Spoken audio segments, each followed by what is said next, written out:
Não podemos ser ingênuos e achar que o pecado é apenas uma escolha. A Bíblia não trata o pecado assim. A Bíblia, quando se refere ao pecado, diz que nós nos tornamos escravos do pecado. Só se é escravo de quem exerce um senhorio. Domínio. Um domínio. Então, quem se expõe à prática pecaminosa está se entregando de maneira gradativa ao domínio do pecado. Mas isso não é dizer também que Deus não é grande o suficiente para quebrar quaisquer que sejam as amarras que estejam atando você à prática pecaminosa. Mas nem sempre é fácil, porque muitos têm de conviver com consequências das práticas pecaminosas, às vezes por um dia, por um ano, ou muitas vezes por décadas ou a vida inteira. Mas a essência é mudada e a tarefa é da mudança gradativa. Então, quais são as grandes mudanças que acontecem? Quando a pessoa de fato entrega a sua vida ao Senhor e vai caminhando com o Espírito para mudar, ele vai mudando em todas as áreas. Muitas vezes, nós, quando entramos na igreja, dia após dia, nós não mudamos, não sentimos a mudança. Mas como dizia C.S. Lewis, mas quando olhamos para trás, está tudo diferente. Então é um trabalho constante do Espírito em nossa vida, um trabalho constante de aprimoramento, de alinhamento em todas as áreas. E mesmo que você não sinta dia após dia, você quando olhar para trás está tudo diferente. É comparável talvez a uma gravidez. A mulher de um dia para o outro às vezes não sente grandes mudanças, mas quando ela olhar para uma semana para trás está bem diferente. Então no cristianismo, pela força proveniente do nosso Senhor e Salvador Jesus Cristo, por meio do Espírito de Deus, é possível que quebremos todas as amarras do pecado e encontremos um caminho em que teremos propósito, sentido. Não é que não tenhamos problemas, mas é que em meio aos problemas nós teremos a paz que excede todo o entendimento. E é impressionante na Bíblia, pastor Lamartine, também, é que ela mostra, ela descreve o que você tem que fazer nas situações mais críticas. Então, por exemplo, poucas semanas atrás, eu tive que ajudar uma pessoa que me fez muito mal. Mas é muito mal. Não é uma pessoa que me falou mal de mim, não. É muito mal. Ela me fez muito mal, essa pessoa. E eu tive que ajudar. E uma pessoa que estava comigo falou assim, cara, você não vai fazer isso, né? Tu não é bobo. Eu falei assim, eu vou, porque não é bobeira. É mandamento bíblico. Amar o inimigo. Pagar o mal com bem. Pagar o mal com bem. Não se vence o mal coração, se vence o mal com o bem. E aí me lembra também aqui um comentário extra-bíblico, porém filosófico importante, um livro que eu li de Fyodor Dostoiévski, O Idiota. Aliás, essas férias agora aqui eu li muitos russos, né? A gente estava conversando nos bastidores, principalmente Dostoiévski e Tolstói. Então, Dostoiévski no livro Idiota, o personagem que ele cria, o príncipe, todo mundo achava ele bobão, idiota, porque na verdade ele tinha pensamentos e atitudes muito puras. Então ele ajudava, mesmo quem fez mal, ele se sentia mal quando tinha uma pessoa falando mal da outra, numa sociedade assim, de muita hipocrisia, muita desperdício de riqueza, ele, mesmo sendo um príncipe, ele não se sentia encaixado ali, as pessoas começaram a se sentir mal com ele. Que é mais ou menos, é um cristianismo velado ali, né? Tanto Dostoiévski quanto Tolstói. Tolstói, principalmente, assim, nos seus últimos livros, Confissões o Reino de Deus, alguma coisa do Reino de Deus, me fugiu o nome aqui, Tolstói claramente já estava pregando já. Mas o cristianismo velado nos romances de Dostoiévski deixa claro o seguinte, se você tem uma essência de Cristo, você sabe o que fazer, e geralmente o que você vai fazer, as pessoas vão achar que você é bobo, ou elas vão te odiar porque você está fazendo o contrário do que elas gostariam que você fizesse. Ou seja, se você realmente está praticando a Bíblia, ou você está sendo taxado como bobo, ou você está sendo odiado. É por aí? Eu posso dizer só um negócio? Claro. Que eu acho que a grande oportunidade que o cristianismo nos dá, na verdade, é a de nós tirarmos nós mesmos do centro de nossas preocupações. Essa é a grande vitória. Quando nós tiramos nós mesmos do centro da nossa preocupação, nós vivemos com uma liberdade inenarrável, indizível. Nós não somos mais importantes para nós mesmos. Cristo está nesse lugar. Então, tanto aquele que se enaltece o tempo todo, quanto aquele que tem uma baixíssima autoestima, estão no lugar errado. estão colocando ele mesmo no centro das próprias preocupações. Esquecimento de si mesmo, colocando Cristo no lugar, nos dá, durante essa experiência curta aqui na Terra, uma sensação de liberdade inigualável. Então, o que alguém faz com a gente, você não está nem aí, porque não é você, você não é importante para você. Cristo é importante. Já não vivo mais eu, mas Cristo vive. Cristo vive em nós. Se isso é de fato introjectado, e isso é o que eu falo para algumas pessoas, com as quais eu lido nas questões de mentoria, se Cristo é introjectado, de fato, e você entende que esta é uma oportunidade de você tirar você mesmo do centro da sua vida, você terá uma experiência radicalmente diferente do que você teve até aqui durante a sua existência. Você não está mais no centro das suas preocupações. Então quem ataca não é você, a pessoa fala com você, mas não é você.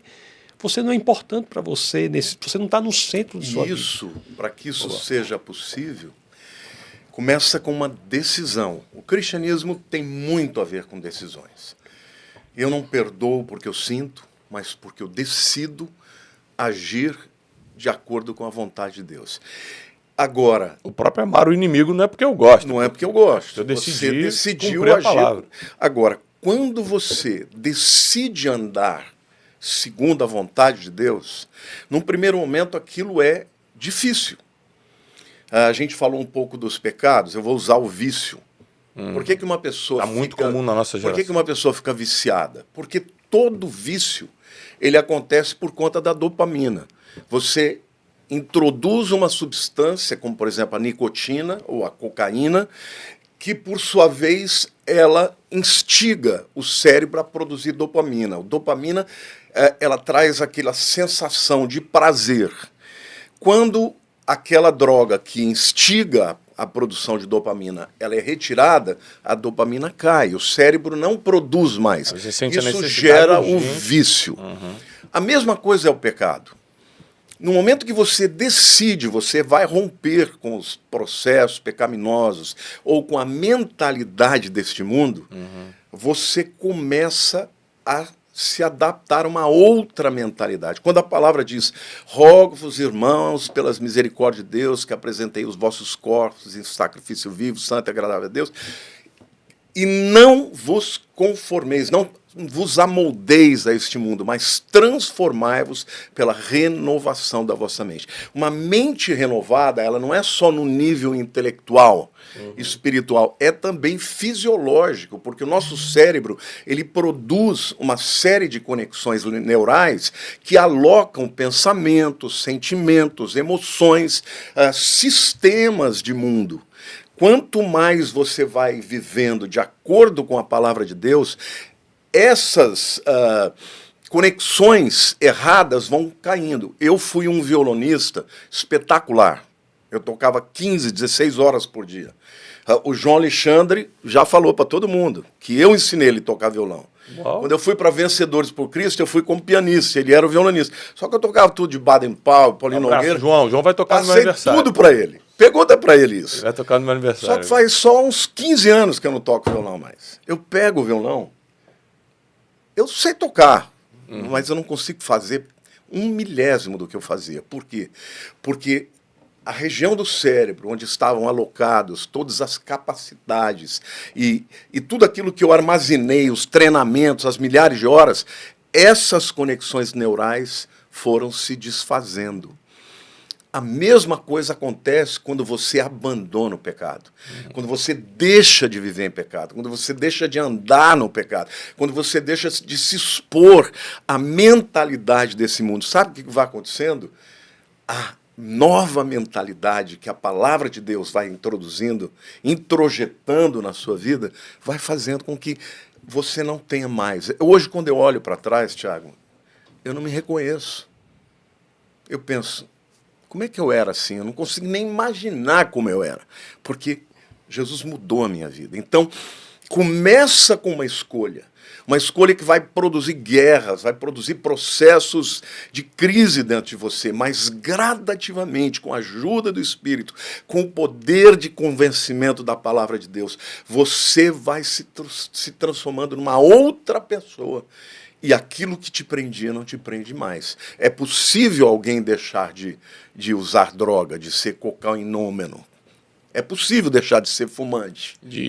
No começo é duro. Jogo online, que hoje está na moda. É possível, todos esses vícios. Mas você tem que viver um outro tipo de hábito que vem como consequência de obediência, de entendimento, e a sua mente vai sendo renovada. E hoje, os neurologistas dizem que nós produzimos novos neurônios diariamente. É interessante como o pensamento gera sinapses específicas, como a mente, o imaterial, gera conexões que não tinham antes.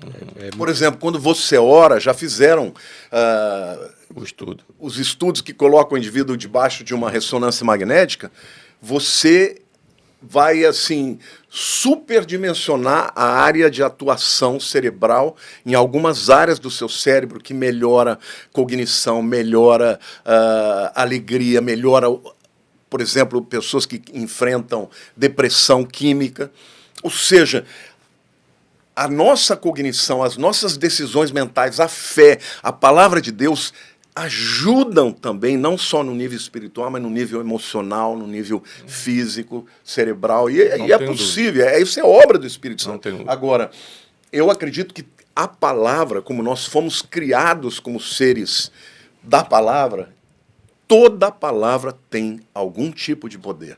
Eu gosto muito do texto de 1 Coríntios 11, que Paulo fala que eu temo que assim como foi Eva enganada pela serpente, nós sejamos enganados pelas novas doutrinas que trazem, não é exatamente com esse texto, mas que fala, que trazem um espírito por detrás daquela doutrina.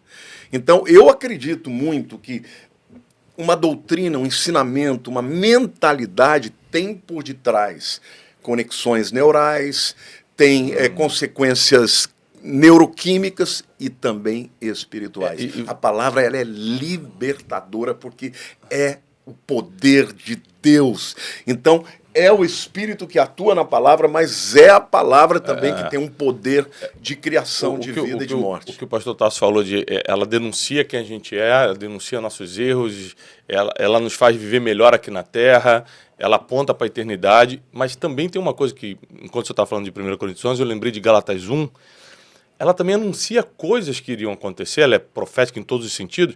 Gálatas 1, o apóstolo Paulo fala assim, ó, se outro evangelho for pregado, além do que já foi pregado, seja por outra pessoa ou até mesmo por um anjo, seja considerado anátema. Aí passa 5 séculos ou 6, vem o Islã. E o que Maomé disse? Que o anjo Gabriel apareceu para ele e pregou outro evangelho. Foi profético. O apóstolo Paulo falou, não pode, não é. Então, e hoje está esse crescimento